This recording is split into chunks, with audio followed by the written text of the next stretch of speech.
Vietnam, 1968. Young men are sent into the jungle. Their orders are to find an elusive enemy and force them to engage. Once the Vietnamese are flushed out, forces can be brought to destroy them, but that tactic costs many young soldiers their lives. Who decides which lives are risked first? In Vietnam, that question was not answered in speeches or strategy papers. It was answered quietly, in briefing tents and command posts, when officers pointed to a map and chose which unit would go out again, which company would sweep that valley, which platoon would cross that ridge, which small force would move first into the unknown, sometimes knowing they were being used as bait.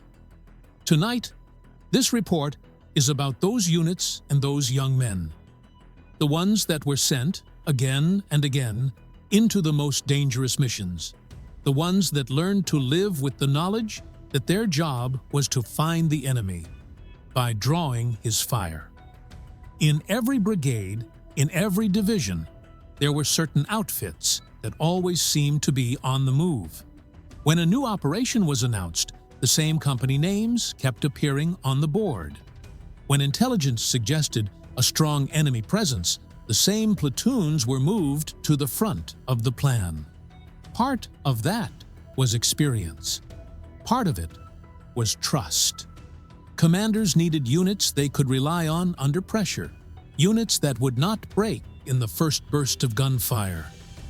Men that knew how to move in jungle, how to hold a line, how to call artillery and air power quickly and accurately. Those units became the go-to forces, the ones sent into areas marked in red on the map. On paper, the mission might be called reconnaissance in force or search and destroy. In practice, it sometimes meant this: go out there, make contact, and once the enemy shows himself, we'll bring the full weight of American firepower down on him. In other words, you walk into the open first, you take the first hit. You prove the enemy is there.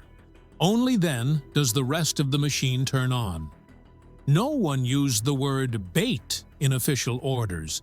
The language was military professional. A company would be ordered to probe the enemy position. A platoon would be tasked to develop the situation. A small patrol might be told to test the strength of opposition in the area. But the men on the ground understood what that meant. They knew that if the enemy was waiting, they would be the ones to find out first.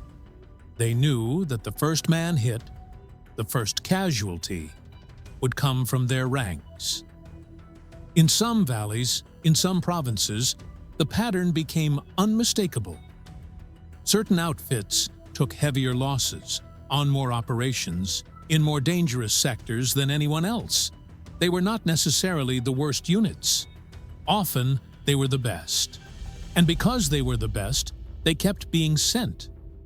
In the Central Highlands, in the triple canopy jungle and steep, clouded mountains, infantry outfits were sent out again and again on operations that carried a familiar description: go out and see what's out there.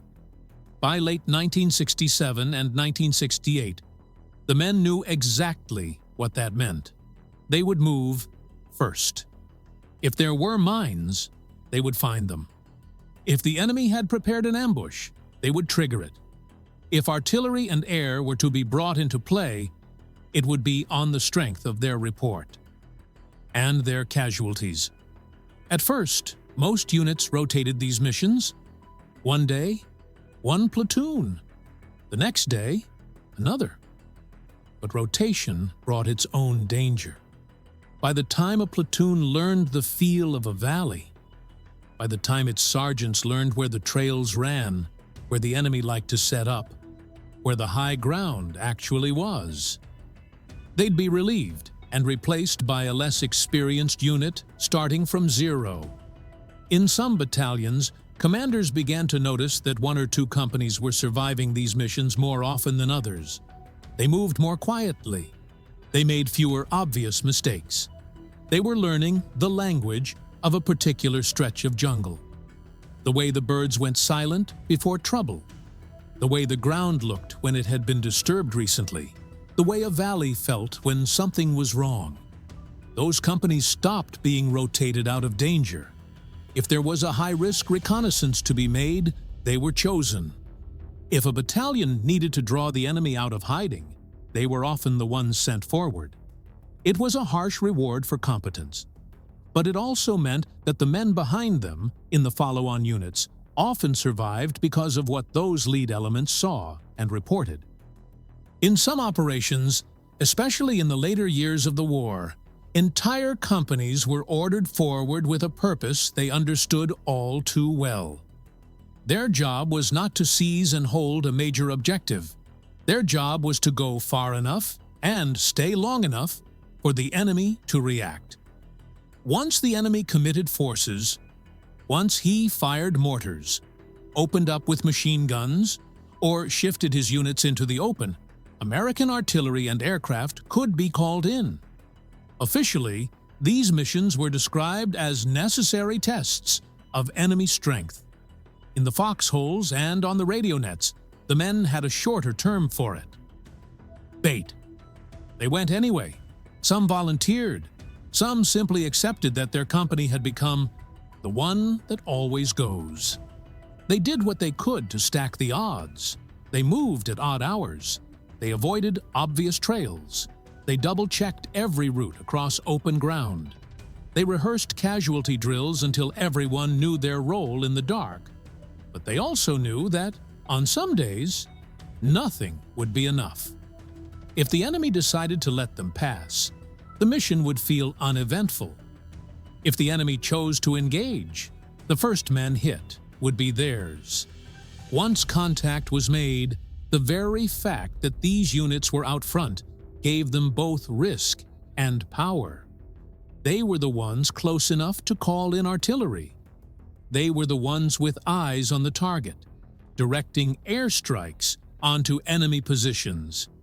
They were the ones whose calm under fire determined whether supporting arms could be brought in effectively. Many reports from the field describe the same pattern. A forward company moves into contact. It takes casualties. The enemy presses hard. The radio crackles with coordinates, corrections, and urgent calls. Then the sky opens. Shells fall. Jets scream in. Helicopter gunships rake the tree lines. The battlefield is transformed in minutes. For the units behind, the story sometimes ended there. Our boys drew them out, and we finished the job. For the units up front, it ended with bodies on the dust-off helicopters and empty bunks back at the base. They had done what the plan required, but they would be the ones who had to live with what it cost. Over time, the lessons learned by these repeatedly tasked units began to filter into broader doctrine. Special Operations Forces took note of the idea that the most capable teams should take the most complex and dangerous missions, not because they were expendable, but because they were most likely to accomplish those missions with fewer losses overall. Conventional forces adjusted their use of reconnaissance and probing operations, at least on paper, to account for the human cost of using entire companies as tripwires.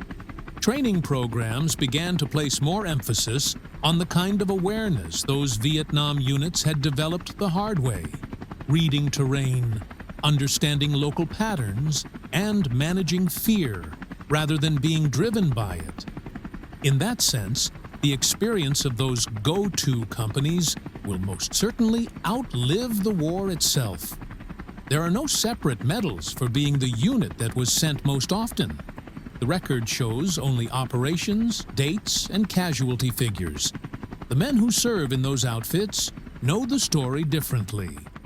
They know how often their company name comes up on the board. For many soldiers, that's a source of pride. Not the pride of easy victory, but the pride of knowing they kept moving when everyone knew what was at stake. The pride of bringing back more men than any outsider would have thought possible. The pride of having done the hardest task as well as it could be done. In the end, the story of these units is not just a story about risk. It is a story about responsibility. They became the ones who went first, not because their lives mattered less, but because their skill and discipline gave everyone else a better chance to come home. Someone always has to step out ahead. In Vietnam, these young men do it again and again, knowing exactly what it means. They aren't just bait. They are the tip of the spear and the shield for those behind them.